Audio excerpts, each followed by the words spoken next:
Welcome friends, आप सभी का स्वागत है मेरे चैनल पर। आज का इस वीडियो फ्रेंड्स बहुत ही खूबसूरत प्लांट मोगरा जैस्मीन पर है, जिसे बेला भी बोला जाता है। तो क्या आपके मोगरा जैस्मीन पर फ्लावर नहीं आते, न वर्ड्स आ रहे हैं, न कलियां बन पा रहे हैं, तो क्या कारण है? तो इस वीडियो में फ्रेंड्स कुछ 5 कारणों की बात करूंगी जिसके कारण आपके प्लांट में ये प्रॉब्लम देखे जाते हैं। अगर आप इन प्रॉब्लम से बचना चाह रहे हैं तो इस 5 कारणों को जानना बहुत ही ज़रूरी है। तो चलिए मैं एक एक करके सभी कारणों की बात करती हूँ। अगर आप मोगरा जैस्मीन के प्लांट पर फूल देखना चाह रहे हैं तो सबसे पहला कारण है आपके प्लांट में प्रूनिंग की कमी। या तो आप अपने प्लांट की प्रूनिंग नहीं करते। किसी भी प्लांट के लिए कटाई छटाई बहुत ही ज़रूरी है। अगर आप सीजन के साथ साथ जैसे समर सीजन स्टार्ट होते हैं तो उसके पहले आप अपने प्लांट की प्रूनिंग करें। जैसे ही रेनी सीजन स्टार्ट होते हैं, रेनी सीजन स्टार्ट होने के पहले अपने प्लांट की प्रूनिंग करें। जैसे ही विंटर स्टार्ट होते हैं, विंटर सीजन के आने के पहले अपने प्लांट की प्रूनिंग करें। यानी कि प्रूनिंग प्लांट के लिए बहुत ही ज़रूरी है। जिस प्रकार अपने बाल की ग्रोथ चाहते हैं तो समय समय पर अपने बाल को काटते रहते हैं, उसी प्रकार प्लांट है। जितने आप अपने प्लांट की कटाई छटाई प्रूनिंग करते रहेंगे, आपके प्लांट भी हेल्दी रहेंगे और उसमें बहुत सारे मात्रा में वर्ड्स आएंगे। जहाँ से कटाई छटाई करेंगे वहाँ से वर्ड्स और कलियाँ आएंगे, ढेरों कलियाँ दिखेंगे, न्यू ब्रांच निकलेंगे, न्यू ब्रांच पर ही न्यू वर्ड्स बनेंगे। यानी कि समय समय पर अपने प्लांट की कटाई छटाई करते रहें और ड्राई लीव्स को यानी कि सूखे फ्लावर को हटाते रहें। वहाँ से आप कट करके हटा सकते हैं, जिससे वहाँ से न्यू ब्रांच आएंगे। न्यू ब्रांच पर फिर न्यू वर्ड्स और कलियाँ बनेंगे। यानी कि प्रूनिंग सबसे पहला ज़रूरी है। और दूसरा जो कारण मैं बता रही हूँ फ्रेंड्स, वो है प्लांट में फर्टिलाइज़र की कमी।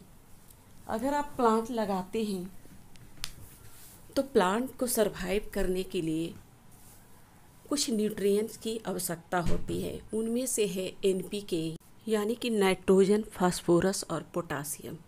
ये तीनों चीज़ें प्लांट के लिए बहुत ही ज़रूरी है। अगर आपके प्लांट में ये तीनों में से किसी एक चीज़ की भी कमी होगी तो आपके प्लांट में न फूल आएगी, न वर्ड्स आएंगे, न आपके प्लांट की ग्रोथ होगी।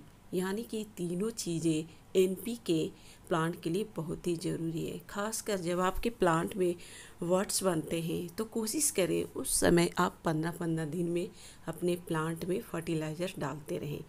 फर्टिलाइज़र के तौर पर आप नाइट्रोजन के लिए आप काउडंग फर्टिलाइज़र डाल सकते हैं। पोटासियम के लिए आप कभी कभी आप फास्फोरस युक्त फर्टिलाइज़र डालें, या ऑर्गेनिक में आप केले के छिलके, बनाना पील फर्टिलाइज़र या फिर वेजिटेबल्स पील्स के फर्टिलाइज़र वगैरह यूज कर सकते हैं। या फिर डीएपी के दाने भी आप अपने प्लांट में डाल सकते हैं मंथ में कभी कभी। डीएपी भी प्लांट के लिए बहुत ही ज़रूरी है फ्लावरिंग और प्लांट की हेल्दी ग्रोथ के लिए। अगर हम तीसरे कारणों की बात करें तो फ्रेंड्स वो है सनलाइट की कमी।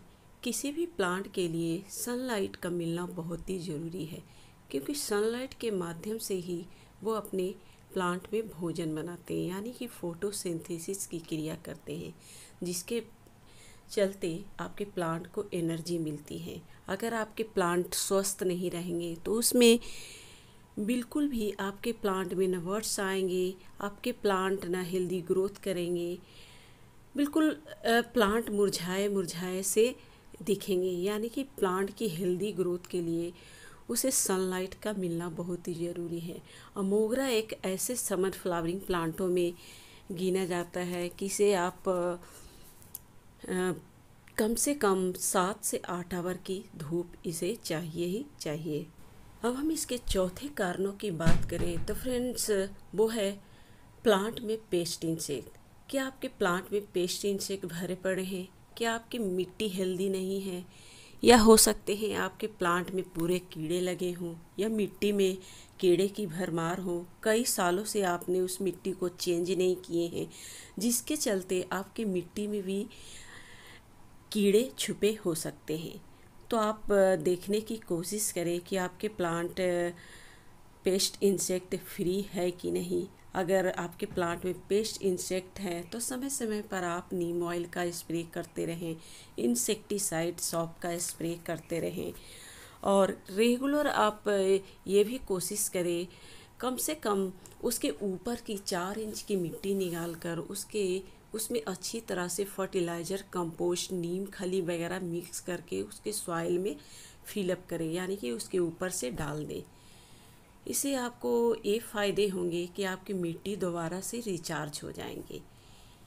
या फिर आप उस प्लांट को दूसरे गमले भी लगा सकते हैं। अगर आपके प्लांट रूट रॉट से घिरे हैं तो दूसरे गमले में इसके रूट को अच्छी तरह से कट करके दूसरे गमले में, फिर उसी गमले में आप शिफ्ट कर सकते हैं। यानी कि पेस्ट इंसेक्ट लगे रहने के कारण भी आपके प्लांट में फूल नहीं बन पाते।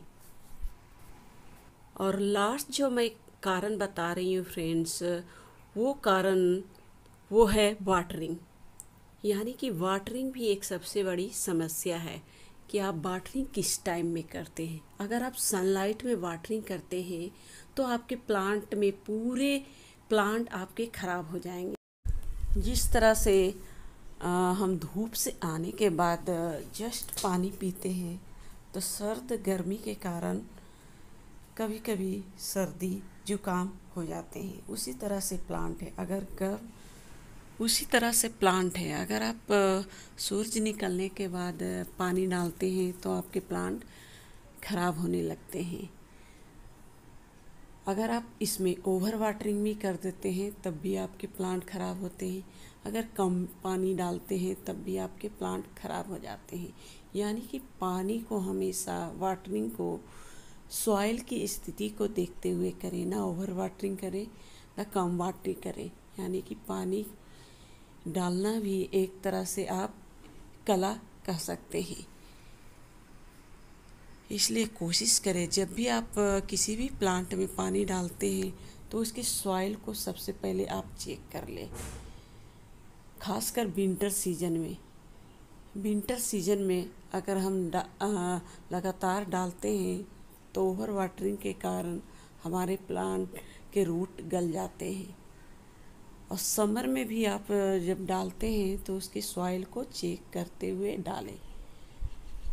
तो फ्रेंड्स, कुछ कारण थे मोगरा के फ्लावर प्लांट में फ्लावर नहीं बनने के। अगर आपके भी प्लांट में इस तरह की स्थिति बन रही है तो आप इस प्रॉब्लम को सॉल्व कर सकते हैं। तो मिलते हैं फिर नेक्स्ट वीडियो पर, तब तक के लिए धन्यवाद।